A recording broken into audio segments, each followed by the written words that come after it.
E é interessante que se preveja a questão de prazo do contrato, forma de encerramento, né, de resolução dos contratos, porque esse é um ponto que costuma gerar muita discussão entre as partes no futuro, né? Um exemplo disso, contratos de prestação de serviço por prazo certo, por prazo determinado. Então, estou contratando um prestador pelo prazo de 2 anos. Mas não foi combinado nada, não tem nada estabelecido ali no contrato.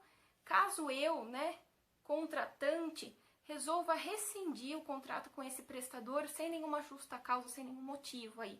O que acontece? Pela lei civil, né, se aplica aí o valor da metade da remuneração, né, que esse prestador receberia até o termo final, ou seja, até a data final prevista para o contrato.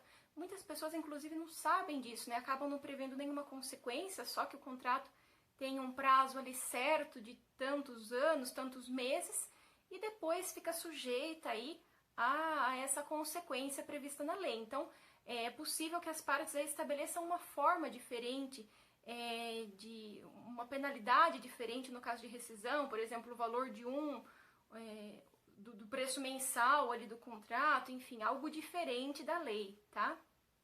E daí uma pergunta muito comum, né? Então, se não é obrigatório aí para os negócios jurídicos, para a maior parte dos negócios jurídicos se tem um contrato, então o contrato ele não vincula muito as partes, né? Qual que é a força do contrato? Não, pessoal, o contrato ele vincula assim as partes assim como a lei, ele tem a mesma força que a lei para as partes, não é obrigatório, né, na maior parte dos negócios jurídicos aí que se formalize um contrato, né, um acordo, porém, quando é feito, né, o contrato, ele faz sim lei entre as partes, essa é uma máxima, né, um princípio aí que rege o direito contratual, tá?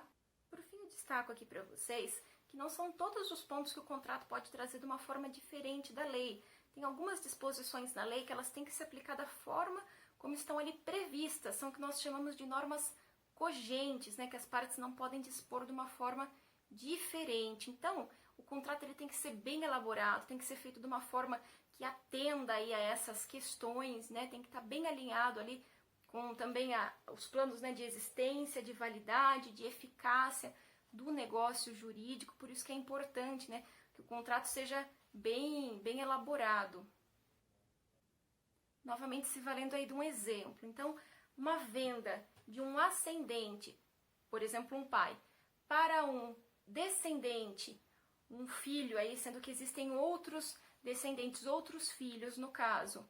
Se não tiver o consentimento desses outros herdeiros, desses outros filhos, essa venda pode ser no futuro anulada, pode se decretar então a infalidade desta venda.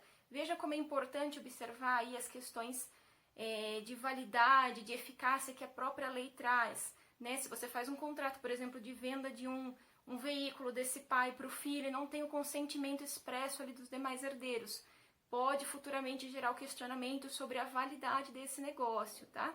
Acho que fica muito evidente aí, pelo que a gente conversou aqui hoje, a importância dos contratos, a importância deles serem bem estruturados, bem elaborados, né? E por fim eu encerro aqui deixando para vocês uma informação aí um tanto quanto nova em relação a essa questão dos contratos, né? É que o novo Código de Processo Civil já não é tão novo assim, entrou em vigor em 2016.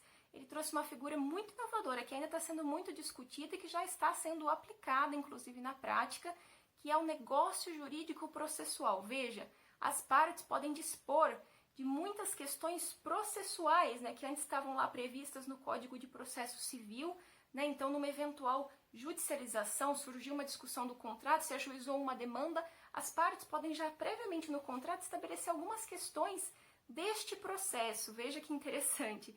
Isso demonstra cada vez mais, né, que o direito se preocupa aí com essa questão da autonomia de vontade das partes, sendo muito evidente aí qual que é a importância dos contratos no mundo jurídico e para todo mundo, né? Tá certo? Espero que vocês tenham gostado desse conteúdo e a gente se encontra novamente na próxima segunda.